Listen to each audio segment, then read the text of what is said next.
আপনি কি জানেন অনেক মানুষ আছেন যারা প্রতিদিন পুজো করেন কিন্তু তা সত্ত্বেও তাদের পুজোর ফল বা ঈশ্বরকে খুশি করতে তারা পারেন না। কেন জানেন? আমাদের শাস্ত্রেই বলা আছে ধূপ দ্বীপ বা প্রদীপ দিয়ে আমরা যখন ঈশ্বরের সাধনা করি, ভগবানকে খুশি করার চেষ্টা করি, সেটাই কিন্তু শুধু নয়, তিনটে এমন জিনিস আছে, এই তিনটে ভুলের জন্য আমরা যখন পুজো করি তা সত্ত্বেও আমাদের পুজো অপূর্ণই থাকে আর তাই আমরা কোনো ফল পাই না। পুজোর সময় আপনার মন অন্য জায়গায় রয়েছে, মানে পুজোয় ঈশ্বরকে আপনি সমর্পণ করতে পারছেন না আপনার মন।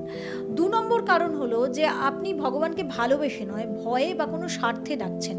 আর ৩ নম্বর কারণ হলো যে আপনি পুজো তো ঠিকভাবে করছেন কিন্তু আপনি বাইরে অন্যায় করছেন, অবিচার করছেন, হিংসে করছেন আর অহংকার করছেন। তাহলে কোনোভাবেই আপনি আপনার পুজোর ফল পাবেন। গীতায় স্বয়ং ভগবান শ্রীকৃষ্ণ বলছেন যে ভক্তি আর সত্য মন দিয়ে উপাসনা না করলে ঈশ্বরের সাধনা অসম্পূর্ণই থেকে যায়। আপনার কি মনে হয় আজকের দিনে আমরা সত্যিই কি মন থেকে ঈশ্বরের সাধনা করতে পারি, নাকি পুরোটাই লোক দেখানো?